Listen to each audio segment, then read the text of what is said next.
Buenos días, mi nombre es Alba Rincón y yo le voy a hablar acerca de las sucesiones testamentarias, su definición, fundamentos y requisitos. Desde un principio el hombre ha tenido la duda de qué va a pasar con sus bienes al momento de morir. Esto sucedía en el nacimiento del derecho en Roma y desde ahí nace el derecho sucesorio. Las personas en vida pueden transmitir su propiedad por medio de donaciones o contratos compra-venta.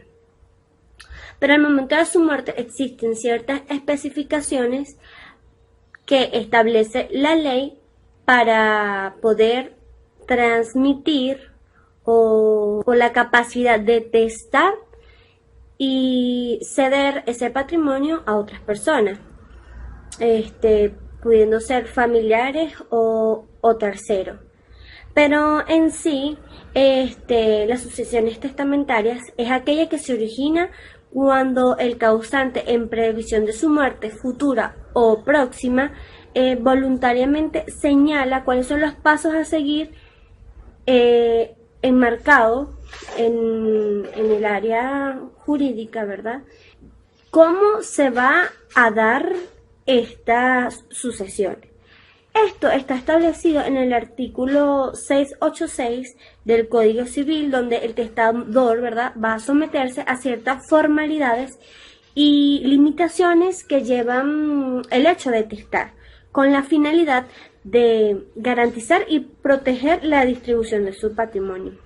El hecho de testar es un acto personalísimo, porque de aquella persona, del testador, el hecho de que él establece voluntariamente lo que desea hacer. También la ley lo protege y le da esa garantía de poder expresar cómo y con ciertas especificaciones de quiénes van a poder ser sujetos de esa herencia, ¿verdad? Los herederos en este caso.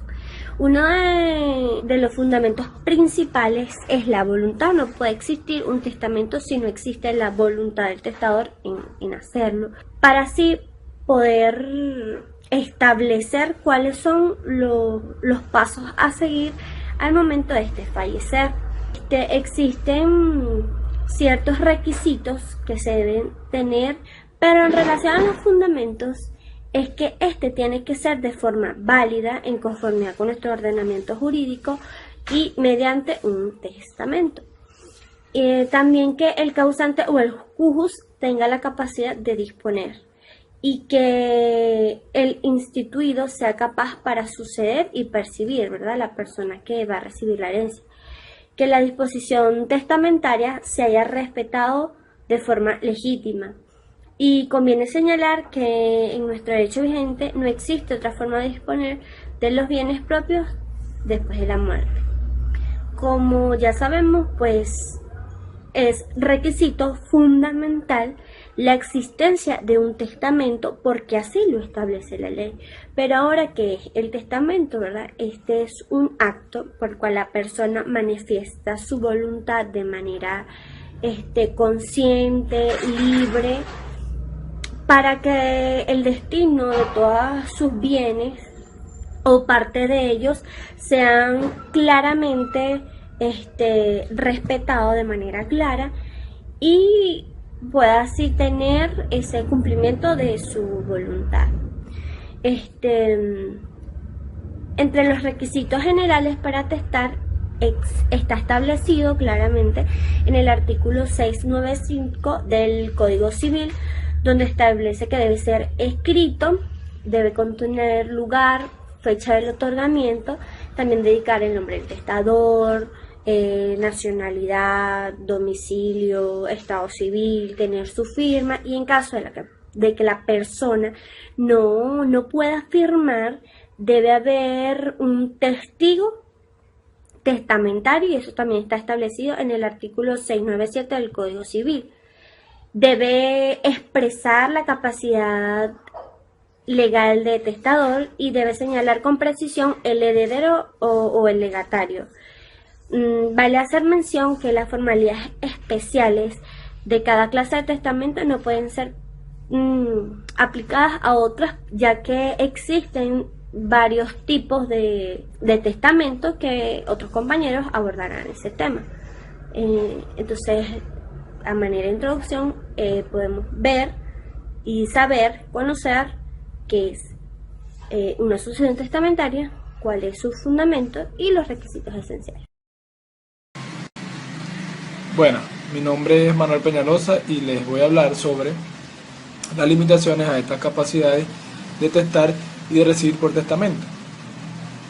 En este caso, el legislador limita en protección de los intereses de los parientes y allegados al cujo o al causante la capacidad de determinadas personas ya para testar o ya para recibir por testamento. Esto quiere decir que incapacidades relativas que afectan a ciertas personas en relación con otras están expresamente señaladas.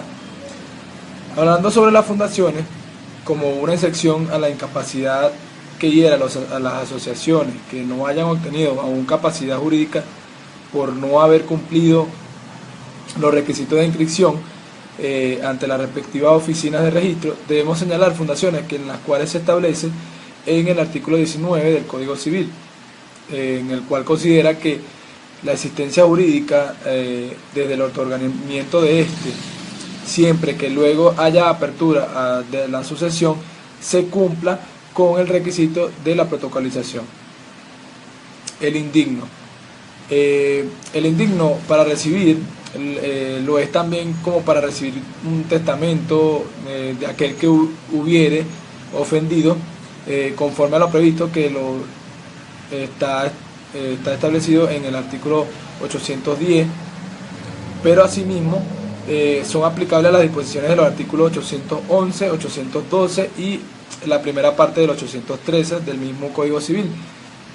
Es decir, que esto puede ser redimido o obligado a restituir aquellos frutos que hayan gozado y no transmita su indignidad a sus descendientes.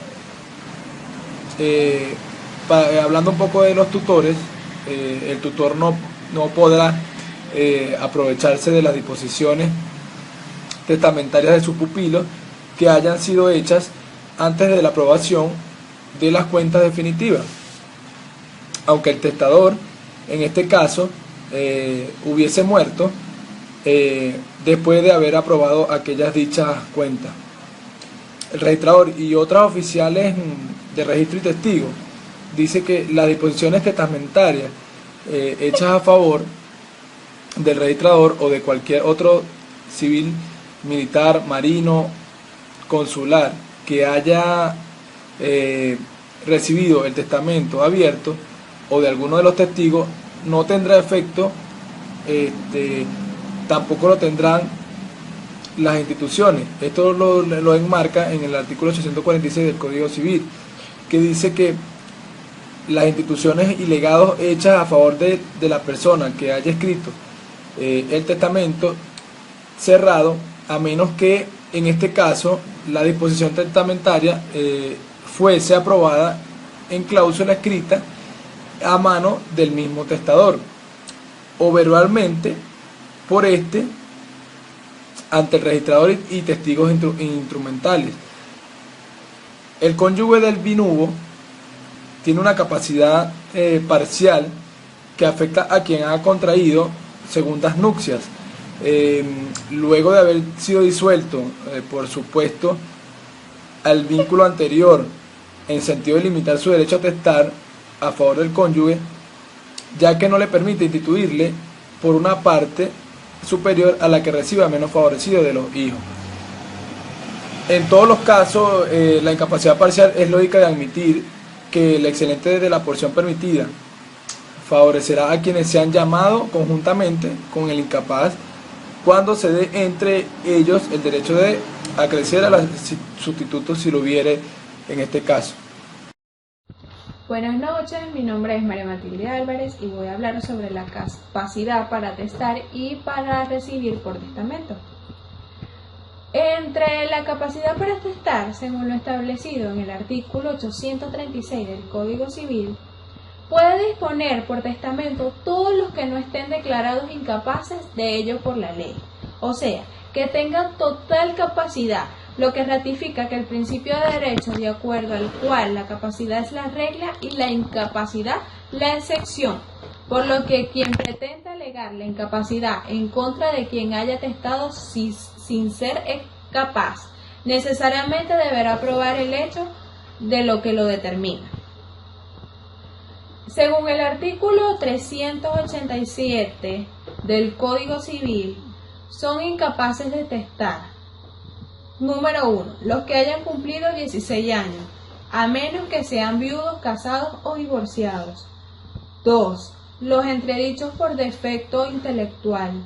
3, los que no estén en el subjuicio en el hacer el testamento. 4, los sordomudos y los mudos que no sepan o no puedan escribir. Debiendo tenerse en cuenta que para calificar la capacidad se atenderá únicamente al momento en que se le otorgó el testamento. Según lo dispuesto en el artículo 838 del Código Civil, para calificar la capacidad para testar se entiende únicamente el tiempo en que se otorga la incapacidad para testar. Por lo contrario, si el testamento fuera hecho mientras existía alguna de las causas de incapacidad de ésta, por lo que será necesario que se otorgue un nuevo testamento, si se desea ser validadas las disposiciones de la última voluntad. Ahora vendría lo que es la capacidad para recibir por testamento. Eso va desde el artículo 839 del Código Civil. Los que pueden recibir por testamento, todos los que estén declarados incapaces de ello por la ley. En el 840 son incapaces para recibir por testamento los que son incapaces para suceder a dicho testamento. Sin embargo, pueden recibir testamento los descendientes inmediatos, es decir, los hijos de una persona determinada que viva en el momento de la muerte del testador, aunque no estén concebidos todavía. El artículo 841 del Código Civil: son igualmente incapaces de heredar por testamento los que son las iglesias de cualquier credo y los de la institución de manos muertas.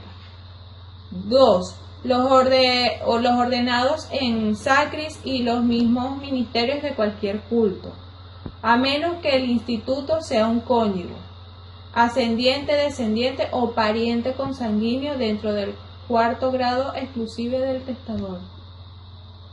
La incapacidad que afecta a las personas y entidades mencionadas puede ser absoluta o relativa. Será absoluta cuando le impide recibir por testamento de toda otra persona, en tanto que será relativa si le impide recibir solo de una o varias personas determinadas, pero no de otra persona. Un ejemplo de una incapacidad absoluta es la que afecta al nacido vivo. Y de incapacidad relativa, el tutor respecto a las disposiciones testamentarias de su pupilo, otorgadas antes de la aprobación de la cuenta definitiva y de la tutela. Aunque el testador muera después de aprobada la cuenta, exceptuándose de esta prohibición solo el tutor que sea descendiente, hermano o cónyuge del testador. Esto se encuentra establecido en el artículo 884. Buenas noches, mi nombre es Jennifer Juárez y voy a hablarles sobre las clases y formas de testamento. Muchas y muy variadas son las clases y formas de testamento, dependiendo así de los caracteres específicos de cada uno de ellos. Así se habla de testamento abierto y de testamento cerrado. El testamento común u ordinario y testamento especial o privilegiado. También está el testamento mancomunado, marítimo, militar, entre otros. Pero en nuestro Código Civil solo se admiten tres clases de testamento, que son testamentos ordinarios, testamentos especiales y testamentos otorgados en el extranjero, los cuales voy a sintetizar de la siguiente manera. Los testamentos ordinarios, en cuanto a este concepto, estos pueden ser abiertos o cerrados. El testamento abierto es aquel en el cual el testador, al momento de otorgarlo, manifiesta su última voluntad en presencia de todas las personas que deben autorizar el acto, quedando las mismas enteradas de lo que él dispone. Está establecido en el artículo 852 del Código Civil venezolano, que establece lo siguiente, que el testamento abierto debe otorgarse en escritura pública con los requisitos y formalidades exigidos por la ley, de la Ley de Registros Públicos para la protocolización de documentos. Lo que diferencia del testamento cerrado es que las disposiciones ordenadas por el testador son conocidas de inmediato por todas las personas que intervienen en el acto de otorgamiento. El testamento cerrado es aquel donde el testador, sin revelar su última voluntad, declara que haya sido contenida en un pliego cerrado que presenta a las personas que deben autorizar el acto. Este pliego se denomina plica. Los requisitos de solemnidades son: 1. Papel cerrado y sellado. 2. Declaración solemne. 3. Declaración de firma. 4. Fe del registrador.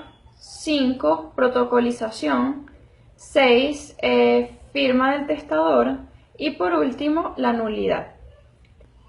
Existen también los testamentos especiales, que son aquellos que se otorgan cuando el testador no puede recurrir a las formas ordinarias del testamento, por encontrarse en circunstancias ordinarias de tiempo y lugar, por lo que el legislador permite el empleo de formas simplificadas en atención a tales circunstancias, lo cual ocurre en 3 circunstancias señaladas de nuestro código, que son las siguientes. 1. En lugares donde haya epidemia grave que sea contagiosa. 2. Que se esté a bordo de un barco de guerra. Y por último, cuando se es militar en campaña, que es el llamado testamento militar. Por último, existe el testamento otorgado en países extranjeros, que es que tanto los venezolanos como los extranjeros podrán otorgar testamentos en el exterior para que surta efecto en Venezuela, sujetándose en cuanto a la forma y disposiciones del país donde se realice el acto,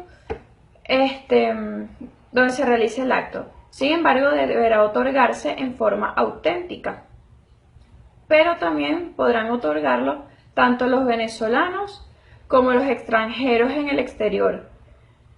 Pero para que este surta efecto en Venezuela ante el agente diplomático o cónsul venezolano, atendiéndose en este caso a lo que son las leyes de nuestro país, deben hacerlo lo antes mencionado. En conclusión, las disposiciones testamentarias deben ser la expresión directa de la voluntad del testador, quien no puede dar poder a otro para testar, ni dejar sus disposiciones al árbitro de un tercero.